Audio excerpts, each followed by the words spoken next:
সবাইকে স্বাগত জানাচ্ছি জাকারিয়া বিন হক শুভ স্মারক অন্তহল বিতর্ক প্রতিযোগিতা 2025-এর ফাইনাল রাউন্ডে মুখোমুখি হচ্ছে দুটি দল, বিইএইচডিসি পদ্মা এবং বিইএইচডিসি যমুনা। আজকের সংসদের প্রস্তাবিত বিষয়, এই সংসদ একজন সচেতন ভোটার হিসেবে 10 দলীয় জোটের তুলনায় বিএনপিকে প্রাধান্য দিবে। আমি মাননীয় প্রধানমন্ত্রীকে অনুরোধ জানাচ্ছি প্রস্তাবটি উত্থাপন করার জন্য এবং তার বক্তব্য প্রদানের জন্য। বাংলাদেশ আজ এক পরিবর্তনের মাহেন্দ্রক্ষণে এসে দাঁড়িয়েছে। স্বাধীনতার দীর্ঘ 5 দশক পেরিয়ে দীর্ঘ সময়ের ব্যাপী ফ্যাসিবাদী জাতাকলে পিষ্ট হয়ে ভোটাধিকার হারিয়ে মানুষ যখন একেবারে নিজেদের প্রত্যক্ষ ভোটে নিজেদের প্রতিনিধি নির্বাচন করার জন্য মুখিয়ে আছে, ঠিক এমন একটি প্রেক্ষাপটে আগামী 12 ফেব্রুয়ারি অনুষ্ঠিত হতে যাচ্ছে ত্রয়োদশ জাতীয় সংসদ নির্বাচন। আজকের এই সংসদে দাঁড়িয়ে প্রস্তাব করছি এই সংসদ একজন সচেতন ভোটার হিসেবে 10 দলীয় জোটের তুলনায় বিএনপি জোটকে প্রাধান্য দিবে। মানে স্পিকার, প্রথমত এই আজকে উত্থাপিত যে প্রস্তাবটি, সেই প্রস্তাবনার কি কনসেপ্টগুলো আরেকটু ক্লারিফাই করছি। মানে স্পিকার, প্রথমত আমরা স্পষ্ট করছি একজন সচেতন ভোটার হিসেবে আমরা কি বোঝাতে যাচ্ছি। একজন সচেতন ভোটার হিসেবে আজকের এই সংসদে আমরা বোঝাচ্ছি সেই ভোটার যিনি আবেগ এবং ব্যক্তি স্বার্থের ঊর্ধ্বে উঠে জ্ঞান এবং যুক্তির ভিত্তিতে দলীয় ক্ষুদ্র চিন্তার ঊর্ধ্বে গিয়ে যিনি জ্ঞান এবং যুক্তির ভিত্তিতে ভোট প্রদান করবেন, দলের আদর্শ, প্রার্থীর যোগ্যতা এবং অতীত কর্মকাণ্ডকে বিবেচনা করে একজন সচেতন ভোটার হিসেবে আজকে আমরা এই গুণগুলোকে নির্ধারণ করছি। মানে স্পিকার 10 দলীয় জোট বলতে বোঝাচ্ছি 10 দলীয় জোট অর্থাৎ জামাত এবং এনসিপি নেতৃত্বাধীন যে জোটটি রয়েছে সেই জোটটি, যার নাম হচ্ছে ঐক্যবদ্ধ বাংলাদেশ, এবং বিএনপি জোট বলতে বোঝাচ্ছি বিএনপি নেতৃত্বাধীন যে জোটটি রয়েছে সেটিকে। এবং প্রাধান্য দিবে বলতে আমরা বোঝাচ্ছি যে 10 দলীয় জোটকে ভোট না দিয়ে একজন সচেতন ভোটার হিসেবে একজন সচেতন ভোটার বিএনপি জোটকে ভোট দিবে। মানে স্পিকার, একজন সচেতন ভোটারকে যদি আমরা চিন্তা করি, সে ভোট দেওয়ার সময় কি কি বিষয় চিন্তা করে আমরা দেখি। একজন সচেতন ভোটার যখন ভোট দেয় তখন সে দলের আদর্শ, নীতিগত অবস্থান, অতীত শাসনের অভিজ্ঞতা, তার সততা এবং যোগ্যতা, অর্থনৈতিক নীতি, কর্মসংস্থান, শিক্ষা এবং স্বাস্থ্য নিয়ে তাদের অবস্থান, তরুণ, কৃষক এবং শ্রমজীবী মানুষের জীবন উন্নয়নের জন্য তাদের কি কি পলিসি, অর্থাৎ পলিসি লেভেলে একটি দল কতটুকু এফোর্ট দিচ্ছে এবং তারা ক্ষমতায় এলে তখন তারা কিভাবে দেশকে পরিচালিত করবে, সমৃদ্ধির শিখরে নিয়ে যাবে। আমরা একজন সচেতন ভোটার নরমালি এই চিন্তা ভাবনাগুলো থেকে ভোট বাছাই করে। মানে স্পিকার, আজকে আমরা বলছি যে 10 দলীয় জোটকে ভোট না দিয়ে একজন সচেতন ভোটার বিএনপি জোটকে প্রাধান্য দিবে, অর্থাৎ বিএনপি জোটকে ভোট দেবে।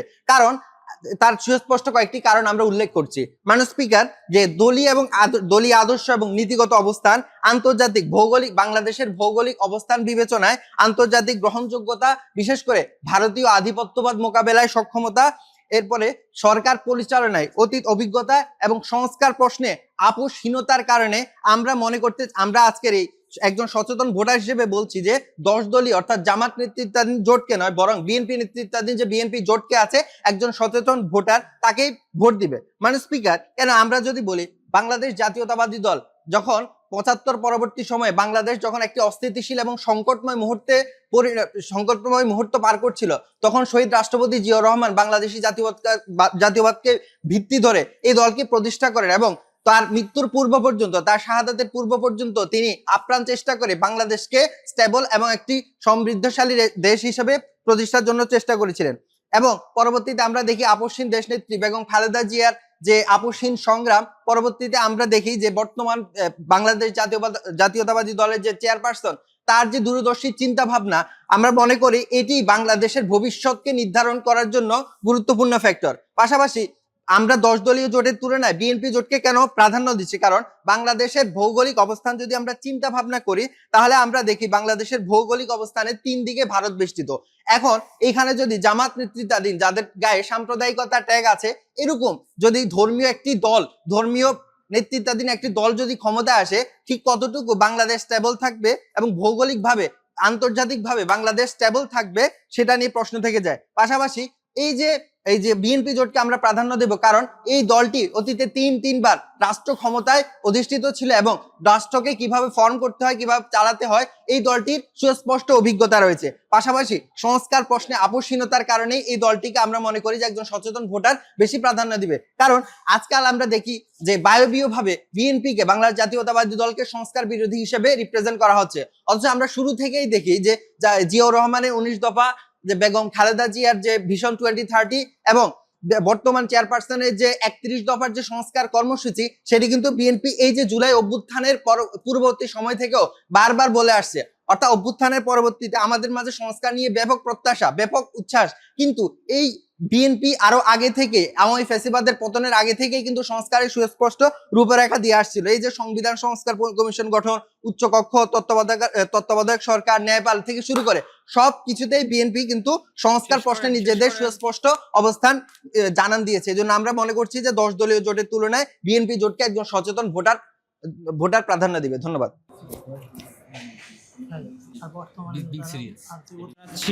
মাননীয় বিরোধী দলীয় নেতা, বিস্মিত হলাম, কারণ তারা এই 10 দলীয় জোট অপেক্ষা বিএনপি জোটকে কেন প্রাধান্য দিবে সেই জায়গায় একজন সচেতন নাগরিকের বৈশিষ্ট্য ব্যাখ্যা করেছে ঠিকই, কিন্তু তারা কিসের ভিত্তিতে, কোন প্যারামিটারগুলোর ভিত্তিতে হচ্ছে তাদের ভোটের প্রাধান্যটা দিবে সেখানে আরো স্পষ্ট হওয়া দরকার ছিল। সেই জায়গায় তারা অস্পষ্ট ছিল এবং তাদের অ্যানালজিও পরিষ্কার নয়। মাননীয় স্পিকার, শুরুতেই প্রধানমন্ত্রীর কিছু বক্তব্য আমি খণ্ডন করতে চাই। যেমন তারা খালেদা জিয়া এবং শহীদ জিয়ার আদর্শের ভিত্তিতে আদর্শের কথা বলেছে, কিন্তু দেখা গেছে কি শহীদ রাষ্ট্রপতি জিয়াউর রহমান কিন্তু নিজে একজন সেনা শাসক ছিলেন এবং তিনি সেনা শাসনের থেকে ক্ষমতায় অধিষ্ঠিত হয়েছেন এবং তিনি কিন্তু তার সময় বিশৃঙ্খলা নিয়ন্ত্রণে খুবই ব্যর্থ ছিলেন এবং 19টিরও বেশি সামরিক কূপ তিনি নিয়ন্ত্রণ করতে ব্যর্থ হয়েছেন। এর ফলশ্রুতিতে তার মৃত্যু হয় এবং খালেদা জিয়ার দূরদর্শী নেতৃত্ব এবং আপসী নেতৃত্বের কথা বললেও তিনি কিন্তু তার দলীয় শৃঙ্খলা রক্ষা করতে ব্যর্থ হয়েছেন এবং ব্যাপক দলীয় অন্তর্কন্দল সহ তার দলীয় নেতাকর্মী, মন্ত্রী সহ বিভিন্ন পর্যায়ের নেতাকর্মী, আর্মি অফিসার সহ যারা ব্যাপক দুর্নীতিগ্রস্ত হয়েছে, যার ফলে পাঁচবার বাংলাদেশকে দুর্নীতিতে চ্যাম্পিয়ন হতে হয়েছে। মাননীয় স্পিকার, তারা 3বার ক্ষমতায় অধিষ্ঠিত হওয়ার উদাহরণ দিয়েছে, তার মধ্যে একবার হচ্ছে 96-এর 15 ফেব্রুয়ারি একটি পাতানো নির্বাচন। মাননীয় স্পিকার, সেটি কি তারা ভুলে যায়নি? তারা কি গণতন্ত্র হত্যা করে ক্ষমতায় অধিষ্ঠিত হওয়াকে একটি দৃষ্টান্ত হিসেবে স্থাপন করতে চায়? মাননীয় স্পিকার, এটি তাদেরকে আমি বলে গেলাম। মৌলবাদী ট্যাগের কথা বলেছে যে তাদের গায়ে নাকি মৌলবাদী ট্যাগ নেই, অথচ 2001 সালে ক্ষমতা আসার পর আপনারা সবাই জানেন কিভাবে ভোটে জেতার পরের দিনই ব্যাপকভাবে সংখ্যালঘুদের মন্দির আক্রমণ সহ তাদেরকে প্রাণে মেলা ফেলা হয়েছে, বাংলা ভাই সহ তাদের আস্ফালন আপনারা সবাই দেখেছেন। মাননীয় স্পিকার, ভারতীয় আধিপত্যবাদ মোকাবেলার নাকি তাদের সামর্থ্য রয়েছে, অথচ 10টা অস্ত্র নিয়ে তারা যে ইস্যুটি তৈরি করেছিল তখন কিন্তু ভারত বাংলাদেশে আক্রমণ করার একটি লজিক্যাল গ্রাউন্ড পেয়ে গিয়েছিল। মাননীয় স্পিকার, তাহলে তাদের ভারতীয় আধিপত্যবাদ বিরোধী যে স্ট্যান্ড সেটি প্রশ্নবিদ্ধ থেকে যাচ্ছে। মাননীয় স্পিকার, আর সংস্কারের পক্ষে তারা বলে, অথচ গুরুত্বপূর্ণ কিছু সংস্কারে তারা নোট অফ ডিসেন্ট দিয়ে রেখেছে। মাননীয় স্পিকার, তাহলে এটি কি তাদের ডাবল স্ট্যান্ডার্ড নয়? আমরা বলতে চাই, আজকে আমরা যেভাবে আমাদের অ্যানালজিগুলো সাজাচ্ছি, শুরুতে আমরা বলে নেব যে একজন সচেতন ভোটার কি কি প্যারামিটারের ভিত্তিতে তাদের ভোট দেওয়ার প্রাধান্যকে নিশ্চিত করবে। দ্বিতীয়ত, আমরা যে জোটে প্রাধান্য কেন দিবে না এবং না দিলে কি কি লাভ, দিলে কি কি ক্ষতি এবং সর্বশেষ বিকল্প কি হতে পারে, এই অ্যানালজিগুলো স্পষ্ট করার মাধ্যমে দেখিয়ে দিব যে কিভাবে সে এই বিএনপিকে প্রাধান্য দিবে না। মাননীয় স্পিকার, একজন সচেতন ভোটার সর্বপ্রথম তার মৌলিক চাহিদা পূরণ হবে কিনা সেই বিষয়টা নিশ্চয়তা চায়। দ্বিতীয়ত, মৌলিক চাহিদার পাশাপাশি অন্যান্য যে অধিকারগুলো, যেমন নাগরিক অধিকার, সুযোগ সুবিধা, কৃষি, স্বাস্থ্য, বাকস্বাধীনতা, পুষ্টি, গুণগত শিক্ষা, গণতান্ত্রিক অধিকার, ধর্ম পালন স্বাধীনভাবে ইত্যাদি রয়েছে, সেগুলোর নিশ্চয়তা চায়। অতঃপর সার্বভৌমত্ব, দেশের সার্বভৌমত্ব, স্বাধীনতা রক্ষা, নিজ দেশের প্রতিরক্ষা জোরদার, স্ট্র্যাটেজিক বর্ডার এলাকায় কৌশলগত শৃঙ্খলা বজায় রাখার যে বিষয়টি, সেটি প্রাধান্য দিতে চায়। পরবর্তীতে এই যে জুলাইয়ের কনটেক্সটে যে ত্রয়োদশ জাতীয় নির্বাচন হচ্ছে, অর্থাৎ আমাদের মোশনের যে উল্লেখিত বিষয়, এই জুলাইয়ের স্পিরিট বিএনপি কতটা ধারণ করছে, হাজারো শহীদের রক্তের বিনিময়ে যে নির্বাচন হতে চলেছে সেটি কত ধারণ করছে, ফ্যাসিস্টকে তারা পুনঃপ্রতিষ্ঠিত হতে কতটা বাধা দিবে এবং বিচার প্রক্রিয়ায় তারা কি ভূমিকা রাখছে, সেটাও একটি গুরুত্বপূর্ণ ফ্যাক্টর। মাননীয় স্পিকার, এবং ফ্যাসিস্টের কথা যদি বাদ দিই, তারা যদি নিজেই পুনরায় ফ্যাসিস্ট হওয়ার দ্বারপ্রান্তে রয়েছে কিনা সেটাও বিবেচনার একটি গুরুত্বপূর্ণ বিষয়। মাননীয় স্পিকার, 1991 থেকে 96 এবং পরবর্তী 2001 থেকে 2006 বিএনপির শাসনামলে আমরা দেখেছি কিভাবে শিশু মৃত্যুর হার ছিল 140 থেকে 140 জন এবং পরবর্তীতে ছিল 1109 জন এবং শতকরা 59% মানুষ ছিল দারিদ্র সীমার নিচে। এর ফলে তাদের মৌলিক চাহিদা যে পূরণ করতে সরকার ব্যাপকভাবে ব্যর্থ হয়েছে এটি স্পষ্ট হয় মাননীয় স্পিকার। পাশাপাশি অন্যান্য নাগরিক অধিকার, সুযোগ সুবিধা, কৃষি, স্বাস্থ্য খাত ব্যাপকভাবে ক্ষতিগ্রস্ত হয়েছিল তাদের ব্যাপক দুর্নীতি, অব্যবস্থাপনা এবং দলীয় অন্তর্কন্দলের কারণে। মাননীয় স্পিকার, যারা যে দেশের সার্বভৌমত্ব স্বাধীনতা রক্ষায় ব্যর্থ হয়েছে ভারতের এই একটি 10টা অস্ত্রের ইস্যুতে, সেটি আমি আগেও বলেছি মাননীয় স্পিকার, অর্থাৎ স্বাধীনতা সার্বভৌমত্ব রক্ষা এবং দেশের প্রতিরক্ষা খাত নিয়ে তাদের যে ব্যর্থতার জায়গা সেটা আমি তুলে ধরছি মাননীয় স্পিকার। পরবর্তীতে বলতে চাই, হাজারো শহীদের রক্তের বিনিময়ে যে এই ত্রয়োদশ জাতীয় সংসদ নির্বাচন হতে চলেছে সেইখানে তারা কিন্তু আগেও বলেছি যে কিছু গুরুত্বপূর্ণ জায়গায় নোট অফ ডিসেন্ট্রি রেখেছে, পরবর্তীতে তারা এটাকে বাধা দিবে। পাশাপাশি বলতে চাই, এই যে তাদের ডাবল স্ট্যান্ডার্ড এবং ঋণ খেলাপি প্রার্থীদেরকে মনোনয়ন দেওয়া এবং তাদের কিন্তু একটি গুরুত্বপূর্ণ বিষয় সংখ্যালঘুদেরকে নিয়ে তারা কি চিন্তা করে এবং তাদের ইনক্লুসিভিটি নিয়ে তারা কিন্তু কোনো তাদের বক্তব্য স্পষ্ট করে না এবং বিএনপিও কিন্তু এইদিকে পিছিয়ে রয়েছে মাননীয় স্পিকার। মাননীয় স্পিকার, এরপরে আসে হ্যাঁ ভোট না ভোট। তারা জুলাই সনদে স্বাক্ষর করেছে ঠিকই, কিন্তু দেখা যাচ্ছে কি সরেজমিনে তাদের প্রার্থী ঠিকই না ভোটের ক্যাম্পেইন করছে। মাননীয় স্পিকার, এই ডাবল স্ট্যান্ডার্ডের কারণে একজন সচেতন নাগরিক অবশ্যই বিএনপিকে প্রাধান্য দিবে না। ধন্যবাদ মাননীয় স্পিকার। এ পর্যায়ে বক্তব্য প্রদানের জন্য আহ্বান জানাচ্ছি মাননীয় উপপ্রধানমন্ত্রী। অনেক কিছু কথা বলে গেল। আচ্ছা, আবেগ, যে সরকারি আপনি যখন সরকার চালাবেন বা সরকার যখন রান করবেন, এটা কোনো আবেগের খেলা না, এটা হচ্ছে দক্ষতার খেলা কিংবা অভিজ্ঞতার খেলা। আপনি যখন আপনার লাগবে কি, আপনার অতীত অভিজ্ঞতা ছাড়া আপনি কোনোদিন দল কিংবা দেশকে এগিয়ে নিয়ে যেতে পারবেন না। আপনারা বারংবার উল্লেখ করে যাচ্ছেন দুর্নীতির চ্যাম্পিয়নের কথা, কিন্তু আপনারা কি জানেন দুর্নীতির চ্যাম্পিয়ন হয়েছিল কিসের মাধ্যমে হয়েছিল? যে পরিসংখ্যানটা দাঁড়া করানো হয় এটা হচ্ছে ট্রান্সপারেন্সি ইন্টারন্যাশনালের পরিসংখ্যান, যেটা গত 2 থেকে 3 বছর কিংবা 5 বছর আগের পরিসংখ্যানের উপর ভিত্তি করে তারপর করা হয়। 2001 সালের যেই চ্যাম্পিয়নের কথা আপনারা বলছেন, সেই 2001 সালের চ্যাম্পিয়নের যে র্যাঙ্কিং করা হয়েছে এটা 97 অথবা 96 এর আওয়ামী লীগ ফেসিস্ট আমলের সেই ময়লার আবর্জনার দুর্গন্ধের ফল।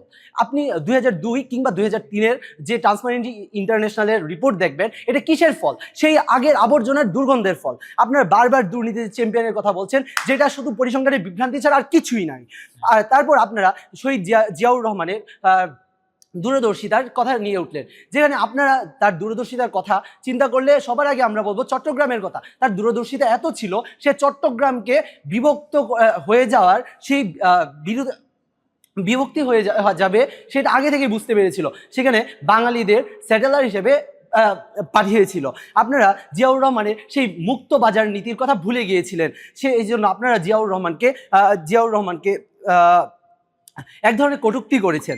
এখন আপনারা বারংবার বলছেন ধর্ম পালনের স্বাধীনতা আপনারা নিশ্চিত করবেন। আপনাদের ধর্ম পালনের স্বাধীনতা কি সেটা যেটা মাঝারে একের পর এক আক্রমণ করছেন? এটা কি ধর্মীয় স্বাধীনতা? আপনাদের নেতাদের পরিষ্কার চিহ্নিত করা গিয়েছে আপনারা মাঝারে আক্রমণ করেছেন। আপনারা আন্তদলীয় কোন্দলের কথা বলছেন। আপনারা যেটা আন্তদলীয় কোন্দলের কথা বলছেন, আমরা বলছি এটা গণতান্ত্রিক বৈচিত্র্যতা। গণতন্ত্র এখানে এক্সিস্ট করে, গণতন্ত্র এক একজনের মাঝে এক এক রকম থাকবে, এটাই স্বাভাবিক। আপনাদের মতো সিলেক্টিভ পার্সন নিয়ে আমরা রাজনীতির কথা, আমরা নাগরিক হিসাবে সিলেক্টিভ পার্সনকে আমরা ভোট দেব না। আমরা জনগণের ম্যান্ডেট প্রাপ্ত, আমরা অধিক সংখ্যক মানুষ নিয়ে আমরা রাজনীতি যারা করবে তাদেরকে ভোট দেব। আপনারা সংখ্যালঘুদের নিয়ে চিন্তার কথা বলছেন। আপনারা হয়তো ভুলে গিয়েছেন আমরা 31 দফাতে উল্লেখ করেছি দ্য রেইনবো নেশনের কথা। যেই রেইনবো নেশনে সংখ্যালঘুদের পরিষ্কারভাবে উল্লেখ করা হয়েছে, সংখ্যালঘু নয়, শুধু বিভিন্ন জাত, প্রথা, ধর্ম, বর্ণ সব কিছু নির্বিশেষে আমরা রেইনবো নেশন গঠন করব। আপনারা হাবোটের কথা বললেন। আমরা হাবোটের প্রশ্নে সবার আগে সংস্কার প্রশ্নে আমরা উত্থাপন করেছি, যেখানে আপনাদের পলিসির কোনো রূপরেখাই দেখতে পাইনি। তখন আমরা 17 বছর যাবৎ যে সংস্কারের কথা বলছি, আপনারা 24-এর আন্দোলনের পর সেই সংস্কারের কথা বলছেন। আপনারা হয়তো ভুলে গিয়েছেন আমাদের অতীতের যে উন্নয়নগুলো, এই জন্য আবেগের প্রশ্নে গা ভাসিয়ে দিয়েছেন। আপনারা যেখানে 2001 সালের উন্নয়ন বা আপনারা আগের যে আমাদের ল্যাকিংসগুলো বলছেন, সেখানে আপনারা হয়তো ভুলে গেছেন এই দেশে এখন স্টেবল কেন। কারণ আপনাদের প্রযুক্তির কথা, প্রযুক্তির কারণে আপনারা এখন বর্তমানে উন্নয়নের দিকে অগ্রসর হচ্ছেন। সেখানে বড়লোকদের যারা ধনী শ্রেণী, তাদের বিলাসিতার জায়গা ছিল প্রযুক্তি, তাদের বিলাসিতার জায়গা ছিল ফোন ব্যবহার করা। সেখানে সিটিসেলের সেই মনোপলি বাজার ধ্বংস করে বাংলালিংক, রবি, এয়ারটেলের মতো, যেটা তৎকালীন নাম ছিল একটেল, এগুলো কে বাজারে ছেড়েছে? আমাদের এই বিএনপি সরকার। সুতরাং সাধারণ নাগরিক হিসেবে আপনি যখন প্রযুক্তির সংস্কার, দেশের সংস্কার কিংবা আপনাদের ভৌগোলিক দেশগুলোর সাথে স্বাভাবিক সম্পর্ক এগিয়ে নিয়ে যাওয়ার প্রশ্নে আমরা বিএনপিকেই সর্বপ্রধানে রাখবো। হয়তো আপনারা এখন বলতে পারেন যে জামায়াতকে তারা নতুন অভিজ্ঞতা অর্জন করবে। আচ্ছা, দেশ কি কোনো পরীক্ষামূলক কেন্দ্র? কখনোই না। আপনি পরীক্ষা বা এক্সপেরিমেন্টাল কোনো কিছু এই দেশে কায়েম করতে পারবেন না, কারণ দক্ষতা যদি বা অভিজ্ঞতা না থাকে আপনি কোনোদিন একটা দেশকে রান করতে পারবেন না। আপনারা আরেকটা জিনিস দেখবেন, সাধারণ নাগরিক হিসেবে কেন আমরা বিএনপিকে সিলেক্ট করব? তার কারণ হচ্ছে কৌশলগত ভোট। কারণ আমরা উইনেবল প্রার্থী যারা, তাদেরকেই ভোট দেব। আর যাদেরকে ভোট দিলে আমাদের কোনো ফলপ্রসূ হবে না বা আমাদের ইফেক্টিভনেস নেই, আমরা কেন তাকে ভোট দেব? আমাদের ভোট তো এখানে ক্ষতির সম্মুখীন। আচ্ছা, এখন আসি বিভিন্ন ধরনের আপনারা জাতীয়তা, আপনাদের যে পলিসিগত বিভ্রান্তি, পলিসিগত এমন বিভ্রান্তি, দ্বিচারিতা আপনারা করেছেন। কেমন আপনারা নির্দিষ্ট এখন পর্যন্ত পরিস্থিতি দ্বারা করতে পারেননি, আপনারা কি ধরনের শাসন কায়েম করবেন? আপনাদের স্পষ্টভাবে বাহির থেকে বিভিন্ন ধরনের হুমকি আসছে, 100% কর আরোপ করবে আমাদের উপর যদি আপনারা আপনাদের পলিসি, আপনাদের যে ন্যায়ের জায়গা সেটা আরোপ করেন। সুতরাং সাধারণ নাগরিক হিসেবে আমরা বিএনপি জোটকে প্রাধান্য দেব। মাননীয় বিরোধী দলীয় উপনেতা তার বক্তব্য উপস্থাপন করবেন। আমাদের সংসদটা আসলে কি? একজন সচেতন ভোটার, একই সাথে একজন ব্যক্তি, একজন নাগরিক, এবং একজন নাগরিক তার জীবনের সর্বপ্রথম চাওয়া পাওয়াটা কি? সে কি করবে? সে একজন নিরাপদ জীবনযাপন চায়। আর সেই নিরাপদ জীবনযাপন চাওয়া, তার নিরাপত্তা, ব্যক্তি স্বাধীনতা, এই ধরনের চাওয়াগুলো তার সর্বপ্রথমে আসে। এবং সে যখন ঘুম থেকে উঠে খোঁজ পায় পুরান ঢাকার মতো এলাকায় একজন ব্যবসায়ীকে মাথায় পাথর ফেলে রক্তাক্ত করে হত্যা করা হয়, তখন সেরকম একটা দলকে তারা কিভাবে, একজন সচেতন নাগরিক, তাদের নিরাপত্তার জন্য এবং তাদের ভবিষ্যৎ, তাদেরকে কি 5 বছরের জন্য একটি সরকার প্রধান হিসেবে কিভাবে নির্বাচিত করে, এটা আসলেই প্রশ্ন রেখে গেলাম তাদের জন্য। এছাড়া আমরা জানি যে একটি সরকার মূলত 3টি বিভাগ নিয়ে গঠিত হয়, আমাদের আইন বিভাগ, শাসন বিভাগ আর হচ্ছে বিচার বিভাগ। আমরা যদি বিএনপি সরকারের যখন তারা ক্ষমতায় ছিল এবং ক্ষমতার সময়কার যে তাদের কর্মকাণ্ড সেটাকে দেখতে পাই বা নজরে দেখি, তখন আমরা জানি যে তারা 5 বারের চ্যাম্পিয়ন হয়েছে দুর্নীতিতে। তারা এটাকে বললো যে তারা টিআইবির গত 3 বছরের সময়কার তথ্যগুলো নেয়, কিন্তু একই সাথে মনে রাখতে হবে মাননীয় মডারেটর, শুধু কি চ্যাম্পিয়ন হলেই আমরা সেটাকে দুর্নীতি হিসেবে ধরবো? আমরা যদি র্যাঙ্কিংয়ে শুরুর দিকে থাকি সেটাকে দুর্নীতি নয়, কারণ পরবর্তী 3 বছরেও তারা দুর্নীতির দিক দিয়ে যে রেজাল্টগুলো টিআইবি প্রকাশ করেছে সেখানেও দুর্নীতির দিক দিয়ে বিএনপির যে কর্মকাণ্ডগুলো সেখানে উল্লেখ করেছে এবং সেটা উঠে এসেছে, এবং সেখানেও দেখা যাচ্ছে যে বাংলাদেশে যথেষ্ট পরিমাণ দুর্নীতি হয়েছে। তারা বারবার করে বলছে যে তারা সংস্কারের পক্ষে। আমরা কি দেখেছি? 17 বছরের এই ফ্যাসিস্ট সময়ে প্রচুর পরিমাণ, হাজার হাজার লক্ষ কোটি টাকা বিদেশে পাচার হয়েছে, এবং তারা পাচার করেছে কারা? যারা দ্বৈত নাগরিকত্ব ধারণ করে। এবং তারা এই নির্বাচনে তারা এমন প্রার্থীদেরকে মনোনয়ন দিয়েছে, তাদের মধ্যে অনেকে এরকম আছে যাদের দ্বৈত নাগরিকত্ব আছে, এবং তারা অনেকে আছে, যেমন 40 জনের মতো আমরা খোঁজ পেয়েছি যাদের ঋণ খেলাপির মতো অভিযোগ আমরা আছে। তো আমরা একজন সচেতন নাগরিক হিসেবে কিভাবে জেনে শুনে একজন ঋণ খেলাপি প্রার্থীকে বা যার দ্বৈত নাগরিকত্ব আছে, যারা পুনরায় একটা এস আলমের মতো একজন ব্যক্তি হয়ে গড়ে উঠতে পারে, এরকম একজন ব্যক্তিকে বা এরকম একজন ব্যক্তি যে দলকে রিপ্রেজেন্ট করে সেরকম একজন দলকে কিভাবে আমরা ভোট দেবো, সেটা আসলে একটা অবাক করা বিষয়। মাননীয় স্পিকার, আমরা দেখেছি যে 3টি আমরা বিভাগের কথা বললাম, যে সরকারে যাবে একজন সচেতন নাগরিক তাকে ভোট দিয়ে সরকারে নিয়ে যাবে, তাদেরকে এই 3 বিভাগকে সচেতনভাবে চালাতে হবে। আমরা দেখেছি যে বিএনপি তার ক্ষমতার সময়ও এই ধরনের 3টি যে বিভাগ, সেই বিভাগে দুর্নীতি করেছে, তার যথেষ্ট পরিমাণ প্রমাণ রয়েছে। একই সাথে বর্তমান সময়ে তারা ক্ষমতায় থাকা অবস্থায়ও তারা সরকারকে যেভাবে প্রভাবিত করছে এবং তারা সংস্কার কাজকে যেভাবে ব্যাহত করছে, তা 24-এর গণ অভ্যুত্থান এবং এই ত্রয়োদশ নির্বাচনে একজন সচেতন নাগরিক যেভাবে ভোট দিবে বা যে অ্যাসপিরেশনসগুলো নিয়ে তারা ভোট দেবে সেইটাকে আসলে কোনোভাবেই ধারণ করে না। কেননা আমরা দেখতে পাচ্ছি যে বিএনপি বিচার বিভাগকে কিভাবে প্রভাবিত করছে, ক্ষমতায় না গিয়েই তারা বিচার বিভাগের বিভিন্ন ধরনের রায়কে প্রভাবিত করছে, মামলা বাণিজ্য করছে, যে ধরনের অভিযোগ আমরা অন্যান্য দলের বিরুদ্ধে ততটা দেখতে পাই না বা নাই বললেই চলে। একই সাথে আমরা যদি শাসন বিভাগের দিকে দেখতে পাই, সেখানে 40 থেকে 45 জন সেক্রেটারির কথা আমরা উল্লেখ করতে পারবো, যারা সরাসরি বিএনপির সাথে ঘনিষ্ঠ এবং তারা বিএনপির বিভিন্ন এজেন্ডা বাস্তবায়নে সরকারকে বা এই অন্তর্বর্তীকালীন সরকারের বিভিন্ন সংস্কারমূলক কার্যক্রম বা ফ্যাসিস্ট আমলের বিভিন্ন যে জরাজীর্ণ অবস্থা সেগুলোকে সরানোর জন্য যে কাজ করে যাচ্ছে তার বিরোধিতা করে যাচ্ছে। আবার যদি আমরা শাসন বিভাগ বিচার বিভাগ গেল, একই সাথে আমরা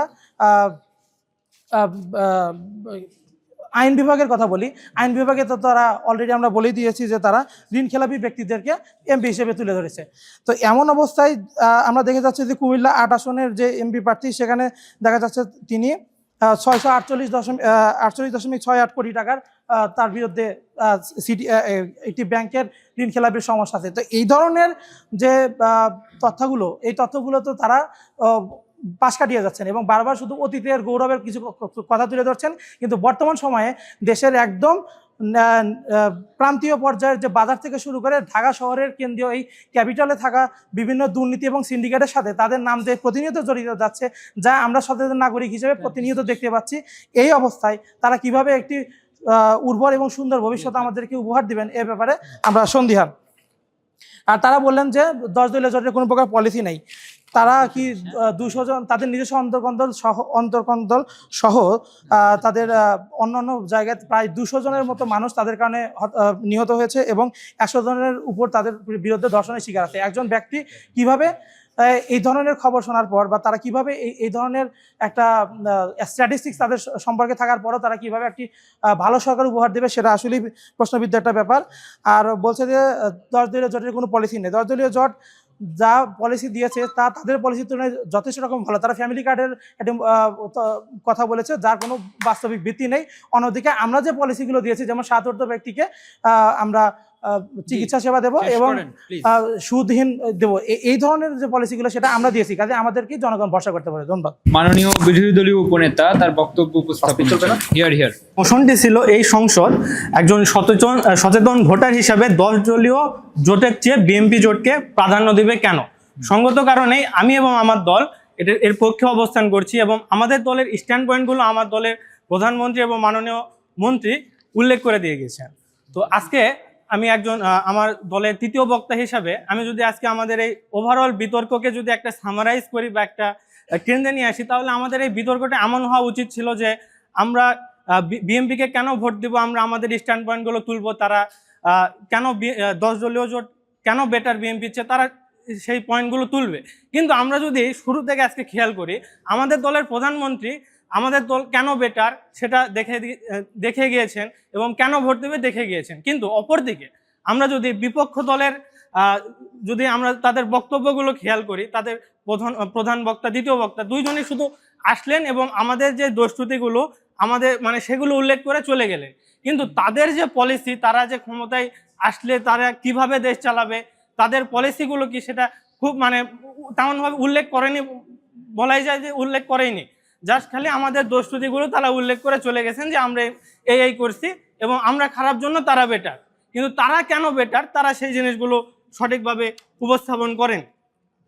অপরদিকে যদি আমরা খেয়াল করি, আমাদের দলের প্রধানমন্ত্রী আমরা যে কেন বেটার সেগুলো আমাদের পলিসিগুলো, যে একজন সচেতন ভোটার কি চায়। আমরা ইতিমধ্যে একটা জুলাই আন্দোলনের পরবর্তী একটা সময় পার করছি, আমাদের জনগণের মনে অনেক আশা। তো এই এমন একটা পরিস্থিতি জ্বালিয়ে একজন সচেতন নাগরিক হিসাবে একজন দেশের কি চাই বা কি ক্রাইটেরিয়াগুলো দেখে আমরা ভোট দিব, সেইগুলো আমাদের দলের যে পলিসির মধ্যে আছে।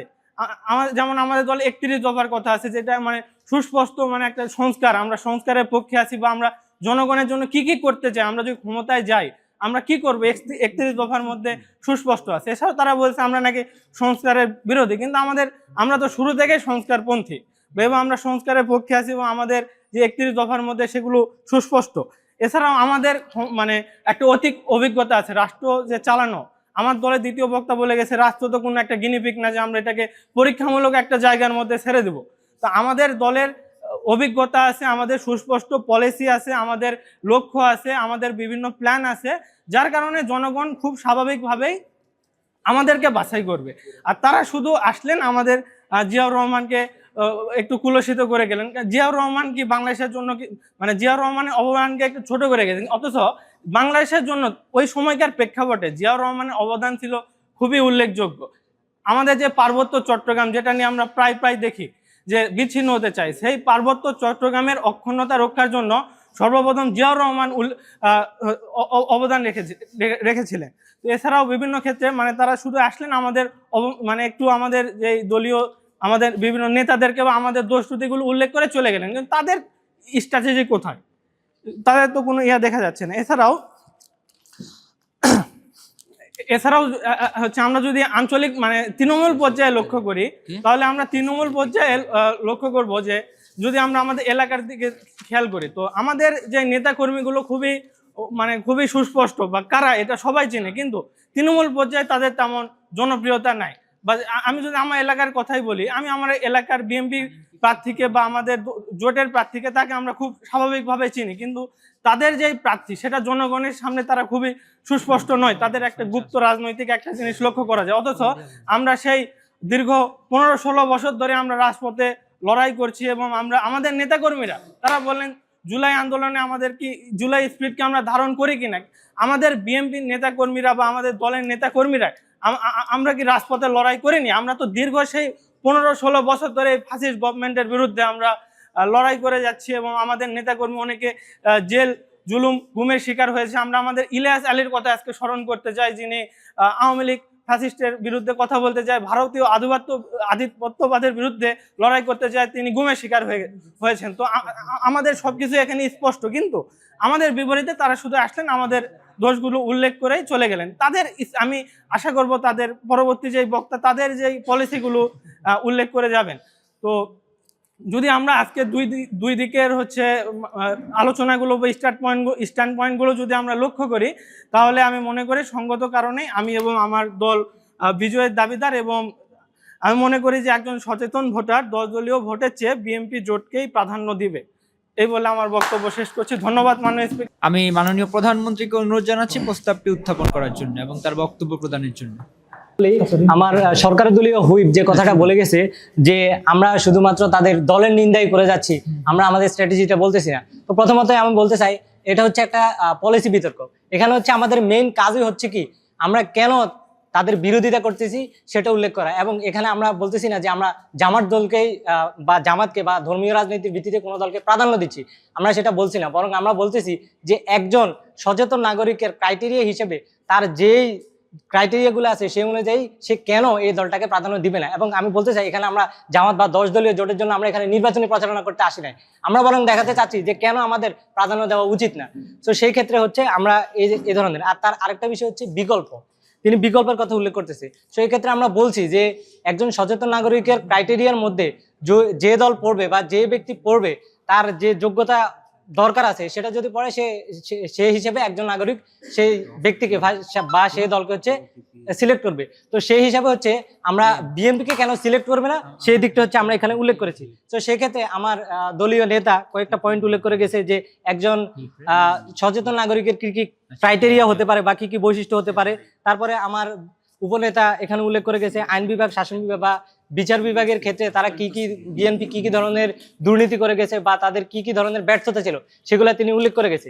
এবার আসি আমার সরকার দলীয় যে দলটা আছে, প্রধানমন্ত্রী বা হচ্ছে মন্ত্রী এবং হুইপ যে যুক্তিগুলো উপস্থাপন করে গেছে সেগুলোর দিকে যদি তাকাই, তারা বলছে যে সংস্কার প্রশ্নে, প্রথমত প্রধানমন্ত্রী বলেছে যে সংস্কার প্রশ্নে তারা হচ্ছে আপোষহীন। কিন্তু আমরা দেখি সংস্কার প্রশ্নে যদি তারা আপোষহীন হয় তাহলে জুলাই চার্টার বা জুলাই সনদের মধ্যে তারা হ্যাঁ ভোট দিবে নাকি না ভোট দিবে এই ধরনের কোনো ক্লারিফিকেশন আমরা এখনো বিএনপি থেকে পাইনি এবং তারা দ্বিধাদ্বন্দ্বে আছে। দ্বিতীয়ত তিনি বললেন ধর্মীয় রাজনীতির কথা, বা জামাতের কথা। এখানে আমরা স্পেসিফিক্যালি বলতে চাই আমরা এখানে 10 দলীয় জোটের কথা বলতেছি, স্পেসিফিক কোনো ধর্মীয় রাজনীতি বা জামাতের কথা বলতেছি না।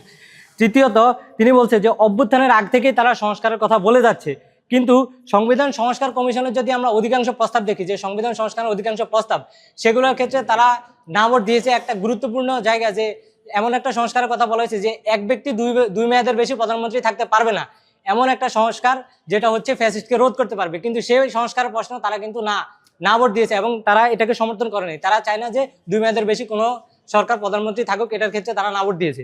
এবং এক্ষেত্রে আমি আরো বলতে চাই যে তারা বলতে চাই অভ্যুত্থানের আগ থেকে তারা আন্দোলন করে যাচ্ছে, কিন্তু তাদের আন্দোলন যদি আমরা দেখি তারা সবসময় বলে গেছে ঈদের পরে নির্বাচন হবে, ঈদের পরে আমরা আন্দোলন করব, এই ধরনের জিনিস তারা বলে গেছে। তো দ্বিতীয়ত তাকে আমরা কেন সমর্থন দিয়েছিলাম, আমার বিরোধী যে প্রধানমন্ত্রী ছিল সংসদীয়, তিনি বলে গেছেন যে একজন সচেতন ব্যক্তির ক্রাইটেরিয়ার মধ্যে তিনি দেখাই গেছেন যে দলীয় শৃঙ্খলা যে মানবে বা দলীয় শৃঙ্খলার ভিত্তিতে, দলীয় আদর্শের ভিত্তিতে একজন সচেতন ভোটার হচ্ছে তার দলকে ভোট দিবে। কিন্তু দলীয় শৃঙ্খলা যদি এতটাই মানা হতো বা দলীয় আদর্শের দিকে যদি তাকায়, তাদের দলীয় আদর্শের মধ্যে রয়েছে চাঁদাবাজি, তাদের দলীয় আদর্শের মধ্যে রয়েছে সন্ত্রাসবাদ, তাদের দলীয় আদর্শের মধ্যে রয়েছে দখলদারিত্ব। উদাহরণ হিসেবে গতকালকে আমরা দেখেছি ঢাকা বিশ্ববিদ্যালয়ের মতো জায়গার মধ্যে তাদের দলীয় নেতাকর্মীদের বিরুদ্ধে বা ছাত্রদলের নেতাকর্মীদের বিরুদ্ধে হচ্ছে অভিযোগ উঠেছে চাঁদাবাজির। সো আবার দেখা যায় যদি তাদের ত্যাগী কর্মীদের কথা যদি আমি বিবেচনা করি, তাদের দল ঠিকভাবে ত্যাগীদেরকে মূল্যায়ন করতে পারে না। যদি তাই হতো তাহলে রুমিন ফারহানার মতো যদি তাই হতো তাহলে রুমিন ফারহানার মতো ব্যক্তিদেরকে মনোনয়ন কেন দেওয়া হলো না, এবং তারা কেন স্বতন্ত্র প্রার্থী হিসেবে নির্বাচন করতে হচ্ছে। এবং দেখা গেছে যে তারা যে বলতেছে তাদের জোটের মধ্যে দক্ষতার কথা তারা বিশেষভাবে উল্লেখ করে গেছে, যে পূর্ব অভিজ্ঞতা বা দক্ষতার কথা উল্লেখ করে গেছে। কিন্তু আমরা যদি দেখে এতটাই যদি দক্ষ হয় তাহলে গণ অধিকার পরিষদের মতো দলকে তারা কেন জোটে নিয়েছে। এবং সেখানে যে রাশিদ খানের কথা আমি উল্লেখ করতে চাই, তাকে যে মনোনয়ন দেওয়া হয়েছে এবং এর ফলে হচ্ছে বিএনপির মধ্যে পর্যন্ত এটা নিয়ে অসন্তোষ সৃষ্টি হয়েছে। এবং দেখা যায় যে কোনো কোনো আসনের মধ্যে তারা এমন জোটের থেকে এমন সদস্যদেরকে নিয়োগ দিচ্ছে যেখানে বিএনপি নেতাকর্মীরা তাদেরকে অবাঞ্ছিত ঘোষণা করছে এবং বিপরীতে স্বতন্ত্র প্রার্থী দিচ্ছে। সো ওভারঅল যদি দেখি তাদের এইসব জিনিস আসলে খুবই মানে যে যুক্তিগুলো দিয়েছে সেগুলো খুবই লেম যুক্তি। এবং তারা যদি দেখি যে তাদের বিভিন্ন দিকে তুলে ধরেছে, কিন্তু তাদের একজন সচেতন নাগরিকের, প্রথমত প্রধানমন্ত্রী একজন সচেতন নাগরিক হিসেবে কি কি ক্রাইটেরিয়া থাকা দরকার তার খুবই অস্পষ্ট ব্যাখ্যা দিয়েছে। পরবর্তীতে আমার দলীয় যে নেতা আছে তিনি খুব স্পষ্টভাবে সেই ক্রাইটেরিয়াগুলো ব্যাখ্যা করেছে, এবং তিনি হচ্ছে কেন প্রাধান্য দেওয়া দরকার সেটা স্পষ্ট ব্যাখ্যা তারা ঠিকভাবে দিতে পারেনি, তাদের যুক্তিগুলা ওইভাবে হয়নি। তৃতীয়ত প্রাধান্য দিলে কি কি লাভ বা প্রাধান্য দেওয়ার ফলে কি কি ক্ষতি, এইগুলা তারা ঠিকভাবে উল্লেখ করতে পারেনি। তারা হচ্ছে প্রাধান্য দিলে লাভ কি, ফ্যামিলি কার্ডের কথা উল্লেখ করছে, কিন্তু যেটা খুবই একটা মানে আকাশ পাতাল তফাৎ এরকম জিনিস একটা তিনি উল্লেখ করছে। তাদের ফ্যামিলি কার্ডের মেইন বিষয়বস্তু হচ্ছে কি 25 কেজি চাল, 5 কেজি আলু, 2 কেজি ডাল, 1 লিটার তেল, এরকম 104 কোটি মানুষকে তারা দিবে, এবং এটার জন্য হচ্ছে 140 কোটি 14 লাখ টন খাদ্য প্রয়োজন, যেটা হচ্ছে সম্ভব না। সো ওভারঅল এইসব জিনিসের দ্বারা আমরা বুঝতে পারি যে আমাদের দলটাকে মানে বিএনপিতে প্রাধান্য দেওয়া উচিত না।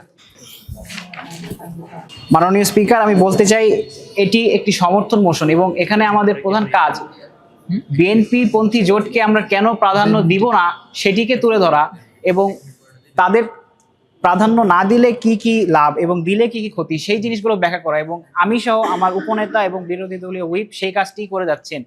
অবশ্যই আমরা এখানে গ্রে এরিয়া রাখতে চাই না। আমরা বলেছি যে একজন সচেতন নাগরিকের ক্রাইটেরিয়া অনুসারে সে নিজেই বাছাই করে নিবে যে সে কাকে প্রাধান্য দিবে কাকে দিবে না। এখানে আমরা তার উপর জোর করে চাপিয়ে দিতে চাই না, অথবা কোনো নির্দিষ্ট দলের এজেন্ডা বাস্তবায়ন অথবা নির্বাচনী প্রচারণা করতে আমরা আসিনি। ব্যক্তি অথবা সচেতন নাগরিক তার ক্রাইটেরিয়া অনুসারে নিজেই ঠিক করবে সে কাকে প্রাধান্য দিবে। মাননীয় স্পিকার, তাদের সরকার দলের পক্ষ থেকে বিএনপির পন্থী জোটকে প্রাধান্য দিলে কি কি লাভ হবে এবং না দিলে কি কি ক্ষতি হবে সেই জায়গাটা তারা স্পষ্ট করে বলতে পারেনি। মাননীয় স্পিকার, এইখানে আমরা বলেছি যে একজন সচেতন নাগরিক যদি বিএনপি পন্থী জোটকে প্রাধান্য না দেয় তাহলে সে তার মৌলিক চাহিদা পূরণের নিশ্চয়তা পাবে, এছাড়া অন্যান্য নাগরিক অধিকারের সুবিধাও পেতে পারে। দেশের স্বাধীনতা সার্বভৌমত্ব রক্ষায় বিএনপি পন্থী জোট যোগ্য নয়, এবং এক্ষেত্রে বিকল্প জোট অথবা বিকল্প যোগ্য প্রার্থী থাকলে সেক্ষেত্রে স্বাধীনতা সার্বভৌমত্ব সহ জুলাই স্পিরিট এবং সংস্কার বিচার অথবা বিএনপির যে ফ্যাসিস্ট হয়ে ওঠার প্রবণতা এই জিনিসগুলোতে তারা অন্য ক্ষেত্রে প্রাধান্য পাবে। মাননীয় স্পিকার, আমি আমার বক্তব্যে শেষ হচ্ছে তাদের রংচঙা ইশতেহার নিয়ে বলতে চাই, যেটি আমার বিরোধী দলীয় হুইপ বলে গিয়েছেন যে হিসাব করলে দাঁড়ায় বাংলাদেশের পরিবার আছে 4 কোটি, প্রত্যেকে 35 কোটি চাল দিলে 140 কোটি 25 লক্ষ টন খাবার বছরে দিতে হবে, যেখানে আমাদের দেশীয় ক্যাপাসিটি হচ্ছে 20 থেকে 25 লক্ষ টন। মাননীয় স্পিকার, তাহলে এইভাবে রংচঙা ইশতেহার দিয়ে এবং ভুংবাং বুঝিয়ে তারা আরেকটি নির্বাচনে মানুষকে বিভ্রান্ত করার মাধ্যমে ক্ষমতায় আসতে চাইছে, এবং এই কারণে মানুষ ক্ষমতায় আসার আগেই তাদের পতন দেখতে চায়। ধন্যবাদ মাননীয় স্পিকার। ধন্যবাদ।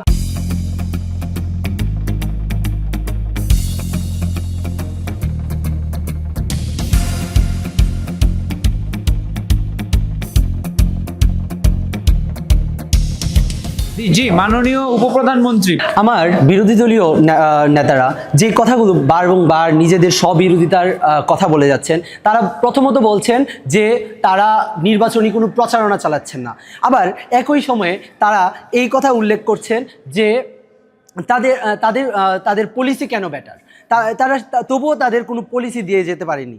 ঠিক এই ধরনের আমরা দ্বিচারিতা দেখতে পারি তাদের জোট সংগঠন 10 দলীয় জোটে। কেমন তারা সংস্কার প্রশ্নে তারা বলছে তারা সংস্কার প্রশ্নে হ্যাঁ দিচ্ছে, কিন্তু আমরা দেখতে পাচ্ছি সংস্কার প্রশ্নে এনসিপি এখন পর্যন্ত স্বাক্ষরই করেনি। তারা আবার যেখানে সংস্কার প্রশ্নে সংস্কারের কথায় আমাদের 5% নারীদের রাখার কথা ছিল, কিন্তু আমরা দেখতে পাচ্ছি মাত্র 2 জন প্রার্থীকে আপনারা নারী প্রার্থীকে মনোনয়ন দিয়েছেন। এটা কি কোনো দ্বিচারিতা ছাড়া আরও কিছু না? আচ্ছা, এখন আসি, আপনারা আমাদের প্রশ্ন রেখে গেলেন চাঁদাবাজি আমাদের আদর্শ কিনা, আর গতকালের একটি উদাহরণও টানলেন। আপনারা কি ছাত্রশক্তির নুরুল গনি সগিরের কথা ভুলে গেছেন? তাহলে আমরা কি বলবো 10 দলীয় জোটের আদর্শ কি চাঁদাবাজি? আমরা আবার আপনারা বারংবার উল্লেখ করছেন দ্বৈত নাগরিকত্বর কথা।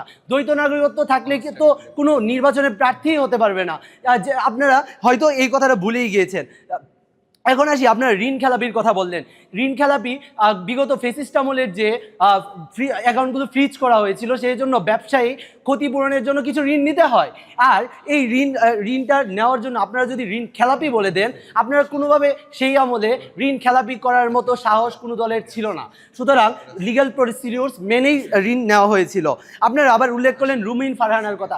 রুমিন ফারহানার বিগত ফেসিস্ট আমলে কিছু এমন কার্যক্রম লক্ষ্য করা গিয়েছিল বিধায় বহিষ্কার করা হয়েছে, তাকে দলে মনোনয়ন দেওয়া হয়নি। অর্থাৎ আমাদের দলে আন্তঃশৃঙ্খলা বিদ্যমান বিধায় এবং গণতন্ত্র চরম পর্যায়ে আছে বিধায় আমরা আপনাদের বলবো 10 দলীয় জোট বিবেচনা না রেখে বিএনপি জোটকে ভোট দিন।